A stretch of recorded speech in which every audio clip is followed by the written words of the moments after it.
যে করাপশন আজকে বাংলাদেশকে পিছিয়ে দিয়েছে সেটাকে ভাঙতে চাই। আমরা করতে চাই ইনসাফের Bangladesh. This is our vision.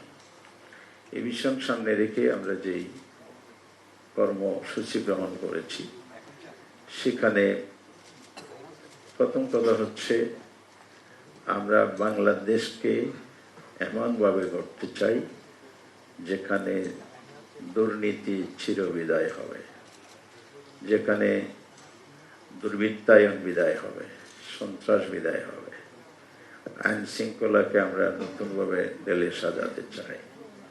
মায়ের কোলে যেমন শিশু নিরাপদ, বাংলাদেশের নাগরিক যেন আগামী প্রজন্ম সেরকম একটা নিরাপদ বাংলাদেশ করতে পারে।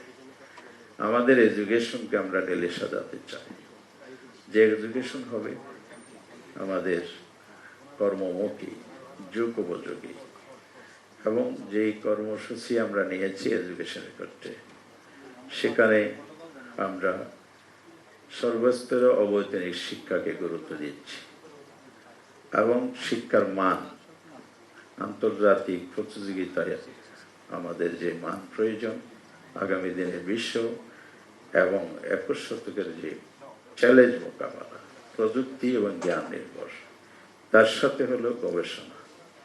গবেষণার খাতে বাজেট বরাদ্দ, শিক্ষার বাজেটকে বরাদ্দ।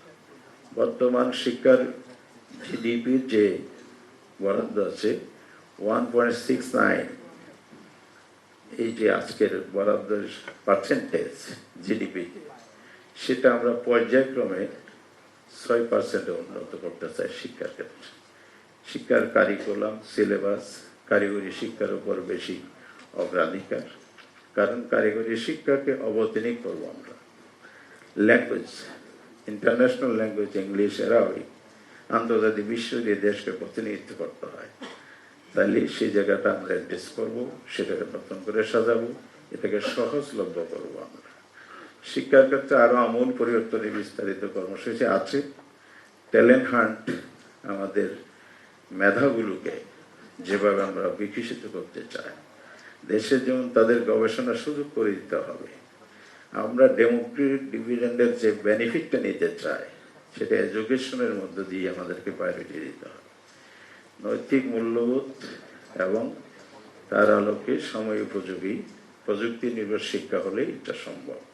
আমাদের করাপশন ফ্রি করতে হলে অবশ্যই নৈতিকতার উপর গুরুত্ব দিতে হবে শিক্ষার ক্ষেত্রে। একজন আমার শিশু, আমার ছাত্রকে যে সেবা করতে পারি, তাহলে তারা কর্মজীবনে গিয়ে সেটার অ্যাপ্লিকেশনকে আমরা লক্ষ্য করব। আবার আমাদের মেধাগুলো পাচার হচ্ছে, এই মেধা পাচার রোধ করতে হলে দেশের ভিতরে সুযোগ বাড়াতে হবে। আমরা যখন দেশের বাইরে যাই, সেখানে দেখি যে আমাদের দেশের সন্তানরা যে অবদান রাখছে অন্য কান্ট্রিতে, আবিষ্কারের ক্ষেত্রে, জ্ঞান বিজ্ঞান প্রযুক্তির ক্ষেত্রে, এটা অনন্য। এবং সেই দেশের লোকেরাও বলে, তোমরা কেন পিছনে আছো? তোমাদের তো মেধা আছে, যে মেধাগুলো আজকে আমাদেরকে এগিয়ে দিচ্ছে। তাহলে বাংলাদেশের সন্তানরা বিদেশে গিয়ে অন্য রাষ্ট্রকে যদি কন্ট্রিবিউট করে এগিয়ে দেয়, তাহলে বাংলাদেশ কেন পিছিয়ে থাকবে? তাহলে আমরা মেধা পাচার রোধ করতে হলে ফ্যাসিলিটিগুলো বাড়াতে হবে, রিসার্চ বাড়াতে হবে, সুযোগ তৈরি করে দিতে হবে। স্বাধীনতার 54 বছর পর আমরা বিগত দিনের যে ব্যর্থতার গ্লানি টেনে আনতেছি, এই কারণে আমাদের কিন্তু এডুকেশন যেন এই দুরবস্থায় আছে। অন্যদিকে আমাদের অর্থনীতি কিন্তু পিছনে পড়ে আছে। অর্থনীতির দিক কিছু কিছু অর্জন থাকলেও বেসিক্যালি আমাদের যে সম্পদ সম্ভাবনা আছে, সেই তুলনায় একেবারেই অপ্রতুল অগ্রগতি হয়েছে। তার ক্ষেত্রে আমাদেরকে ব্যারিয়ার তৈরি করেছে পদে পদে, সেটা হলো করাপশন। সেই জায়গাটা যদি আমরা বেরিয়ে আসতে পারি, 0 পয়েন্টে আমরা যদি নিয়ে আসতে পারি, তাহলে এটা সম্ভব। এটা কিভাবে হবে? এটার জন্য আমাদেরকে সব ক্ষেত্রে একটা ফ্যাসিলিটি বাড়াতে হবে। শিক্ষকরা কেন রাস্তায় নামে? তাহলে আমাদের এটা অ্যাড্রেস করতে হবে। আজকে পুলিশ সহ আমলাতন্ত্রের বিভিন্ন রন্ধ্রে করাপশন ঢুকে কেন হয়? এটা হলো নৈতিকতা, সততা, জবাবদিহিতা নেই, সুশাসন নেই। অন্যদিকে ফ্যাসিলিটির জায়গাটা অবশ্যই গুরুত্বপূর্ণ। এই জায়গাগুলোতে আমাদেরকে অবশ্যই অ্যাড্রেস করতে হবে, সে ব্যাপারগুলোকে ঢেলে সাজাবো। এর সাথে আমরা অর্থনীতির ক্ষেত্রে দেখেন, বাণিজ্য ঘাটতি অনেকগুলো দেশের সাথে একটা বিশাল তফাৎ। প্রতিবেশী রাষ্ট্রগুলো দেখেন, আদার্স কান্ট্রি দেখেন, বিভিন্ন জায়গায় এক্সপোর্টের ক্ষেত্রে যেমন একটা বস্ত্র শিল্পই আমাদের একটা বেশিরভাগ আমাদের এক্সপোর্টের আইটেম।